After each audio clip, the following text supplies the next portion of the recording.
Aujourd'hui, je suis trop excitée. Pourquoi? Parce qu'on va tester une spécialité street food de Malaisie sur base d'une recette TikTok. I'm going to show you how to make a super popular street food in Malaysia. Now, there's a little cart there making this go so viral on the internet. Première étape, on fait bouillir de l'eau. Après, on prend 2 œufs et on les éclate. Là, j'ai essayé de casser un œuf avec une main pour le côté esthétique de la vidéo. Ça n'a pas marché, j'ai mis de la coquille partout. Ne faites surtout pas ça si vous n'êtes pas professionnel. Ensuite, bien entendu, on fait une omelette. Avant de cuire votre omelette, moi personnellement, j'ai déjà cuit au préalable et mélangé mes nouilles dans la sauce. Puis on incorpore les nouilles sur l'omelette. Moi, j'ai mis du surimi. J'ai cramé l'omelette. J'ai dû vraiment faire toute une technique secrète, maléfique pour réussir à mettre l'omelette dans mon assiette. Ça ressemblait à rien. C'était effrayant et une catastrophe, un désastre. Je n'ai pas d'autres mots pour décrire ce que j'ai créé. C'était un monstre. Ouh, on est de retour. Bon, je pense que j'ai peut-être fait une voix off parce que j'ai oublié d'allumer mon micro en cuisinant. La honte, mais c'est pas grave. Voici à quoi ressemble le désastre. Bon, vous l'avez vu. Une chose que j'ai oublié de faire, c'est de mettre la mayonnaise et la shirashi on top. Évidemment, je n'ai pas de shirashi Yungo. Je vais partir sur de la mayonnaise.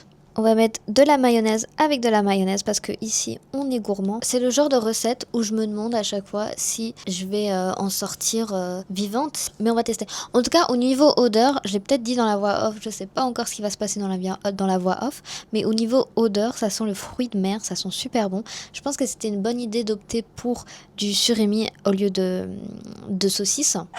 Et en plus ça fait un super bon match je trouve avec les algues pour le coup. On est dans la mer, on est dans... Bon, on va manger. Ok, bismillah itadakimasu, c'est l'heure de la dégustation. Hop, je vais prendre directement un morceau avec l'œuf et rien d'autre, et du surimi. Attendez, il me faut quand même un petit peu de nouilles.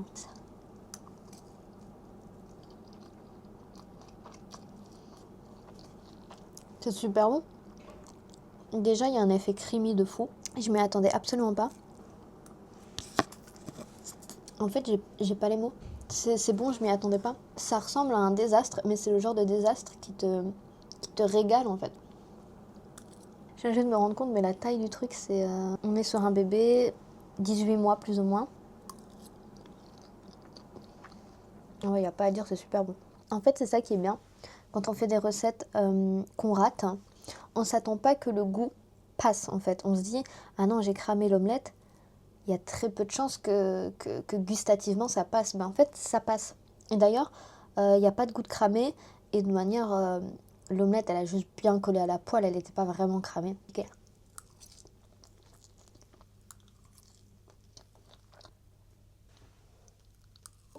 C'est un détail que j'avais oublié. Mais en fait, la mayonnaise et le surimi, ça se marie super bien. Mes nouilles sont déjà piquantes. Et donc, je pense que c'est une bonne chose que j'avais pas de chirashi. Parce que sinon, ça m'aurait éclaté. Alors, je pense qu'en fait... c'est parfaitement raté. C'est l'heure de la conclusion. Pour la préparation, assez simple finalement. On n'a pas besoin d'avoir les mêmes ingrédients que la meuf et ça fonctionne. Un 10 sur 10. Easy, super facile, les ingrédients sont pas si chers que ça. Bon, moi j'ai été les acheter dans un combini donc ça m'est revenu un petit peu cher. On était plus ou moins aux 700 yens, sans compter les nouilles, by the way. Et je mettrai la conversion en euros de ce montant. Après, au niveau du goût, comme j'ai dit, incroyable, surprenant. C'est un goût très fruits de mer, très méditerranéen. On est dans la mer, on est en train de nager entre l'Espagne et le Maroc pour rejoindre le Maroc, bien évidemment, parce que c'est le meilleur pays du monde. C'est vraiment... J'ai dérapé, je sais pas ce qui s'est passé. C'est super bon, c'est super bon. Il y a la bonne dose de picante. Si.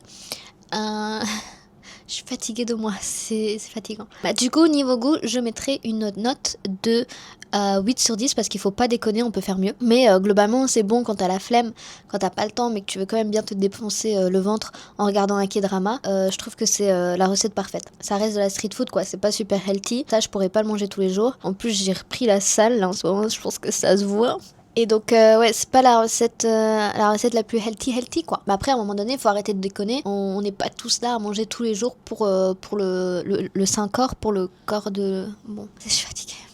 Je vais pas finir ma phrase et je vais vous laisser sur ce raté. En tout cas, moi, je vous fais des gros bisous. Je vous fais la bise, d'ailleurs. Attendez, je vais vous faire la bise comme d'habitude. Excusez-moi, hop, je m'arrange. Je vous fais la bise. On se dit à bientôt comme d'habitude. Et puis, prenez soin de vous et mangez beaucoup.